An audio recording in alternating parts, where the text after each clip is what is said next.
আমি গুপ্তিপাড়ার মতো একটা ছোট্ট গ্রামে থাকি, তুমি হয়তো কখনো নামও শোনোনি। ছোট জায়গায় থাকি তার মানে এটা তো না যে বড় কিছু স্বপ্ন দেখতে পারবো না। আর আমি লোকের কথায় কখনো থামিনি।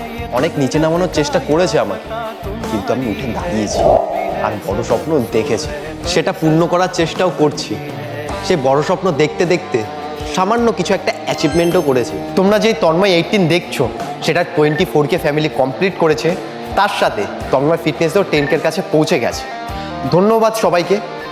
আমি জানি অনেকের কাছে হয়তো এটা সামান্য ব্যাপার হতে পারে, বাট আমার কাছে অনেক বড় ব্যাপার। কারণ আমি নিজেই একা স্ট্রাগল করেছি, নিজেই কান্না করেছি প্রত্যেকটা দিন। আর ঘুমানোর আগে শুধু এটাই ভাবতাম, যেই আমি চেষ্টা করছি, যেই আমি কষ্ট করছি, একদিন সফল হতে পারবো। তখনই শ্রীকৃষ্ণর কথাটি মাথায় আসলো, তুমি কর্ম করে যাও পার্থ, ফলের আশা করো না, ফল তো স্বয়ং ভগবানের হাতে। শুধু এইটুকুনি আশা নিয়ে কর্ম করে যাচ্ছি, প্রত্যেকটা মিনিট, প্রত্যেকটা দিন, প্রত্যেকটা মাস।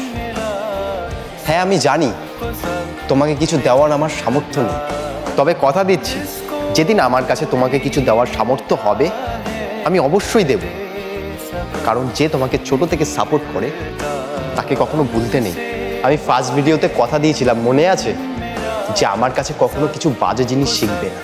আজ হয়তো আমার ভিডিওগুলো ওয়েস্ট বেঙ্গলই থেকে যাচ্ছে, বাট একদিন অবশ্যই সময় আসবে যে গোটা ইন্ডিয়া শুনবে, আর এটা তোমরাই সম্ভব করতে পারবে। আর আমি বন্ধু লড়ে যাব যতদিন না সাকসেসের কাছে গিয়ে পৌঁছচ্ছি। তোমরা যদি এই জার্নির পার্ট হতে চাও, তাহলে এই ছোট্ট পরিবারে জুড়ে যাও। রাধে রাধে।